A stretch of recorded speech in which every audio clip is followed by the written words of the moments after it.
Hey everyone, it's Anna. Thanks for visiting my channel. Today is July 24th and I thought I would do another garden update.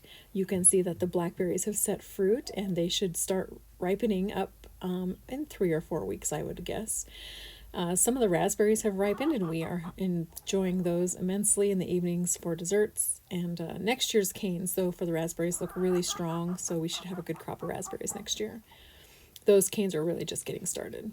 Here's a look at one of the rows of blackberries, so you can see all those little branch tips are just covered with berries. So we'll be up to our eyeballs in blackberries here soon. In the garden, the sunflowers are gorgeous, as I knew they would be, and I've been cutting them and taking them in the house for some bouquets, but some of them are so tall I would have to be cutting 3 or 4 feet off the stalk just to get the flowers, because that's as high as I can reach from the top. So you can see those fence posts on the left-hand side there. Those are 7-foot fence posts. So that gives you an idea of just how tall these sunflowers are. And here's just an overview of some of the garden rows. Those are the blueberries there, those shorter bushes. And yeah, you can almost see that there's 9 separate garden beds in this garden. The garden is a complete jungle, just a complete jungle. So the blueberries have been ripening. Here's a look at 2 gigantic blueberries, and we have gobs and gobs of them that have yet to ripen. I've been trying to get out every day and pick the ones that are ripe just so the birds don't get them, and we've been enjoying those with the raspberries. And here's another look from the far corner of the garden, so you can see lots and lots of sunflowers, and amongst all the green in there too are lots of tomato plants, and there's some really nice kale. This is the row of blueberries. And you can see the beautiful beautiful sunflowers are blooming up top. There's some pink cosmos planted in a pot at the edge of the garden. There's actually 2 of these large pots at the front edge of the garden so people can see them from the road. And there's also some snapdragons in there too. The red flowers that you can see there that are growing up, those are the red runner beans. Scarlet red runner beans, and they're gorgeous. The hummingbirds just really enjoy those flowers. The scarlet runner beans have reached the top of the bean hoop trellises and beyond. This is my blue curly kale. It's not as curly as it's supposed to be, so I'm wondering if the package was either wrong or I just grabbed the wrong package when I planted. But here you can see some of my tomatoes, and of course more sunflowers. But I've been good about getting out there and cutting out the lower leaves to allow more light down to the plants. So these are some gorgeous nasturtiums, 3 different colors of red here. These are just stunners. Really, really beautiful. And when I was at the garden, I noticed too that the hummingbirds just really, really love these red flowers.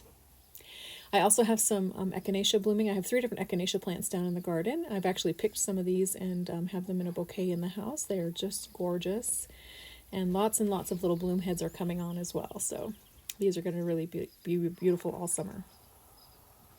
You can see the scarlet runner beans there have taken over the trellis. They're actually even growing up some of the sunflower stalks. And here they are reaching completely above the trellis by at least 2 feet, almost 3.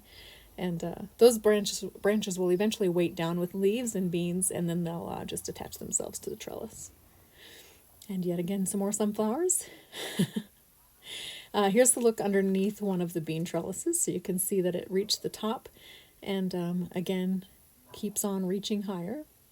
Gorgeous. It's like walking through a tunnel there of beans, and it will continue to fill in throughout the summer, so it'll be truly like a tunnel.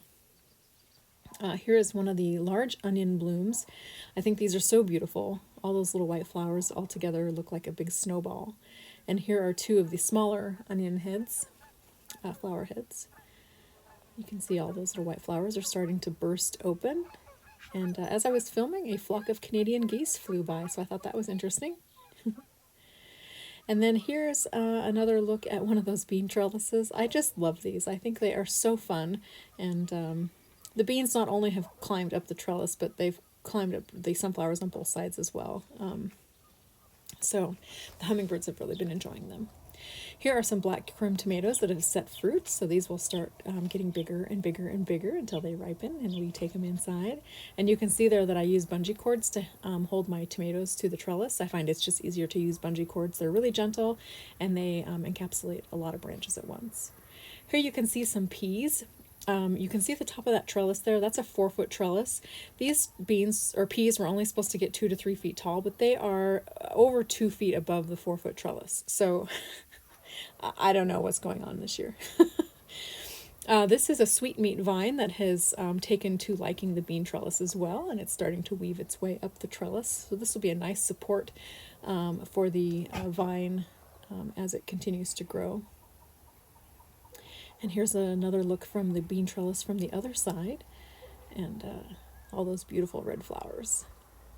Gorgeous. Look how beautiful those bean leaves look. Gorgeous. I just love these so much. It's really magical to walk through the bean tunnels. And of course the sunflowers are just beautiful. I love having them in the garden. I think next year I will try my best not to let so many volunteer and grow throughout the summer. But I don't know, it's like they're so tall, and walking amongst the leaves and the big huge stalks of sunflowers is really quite the experience.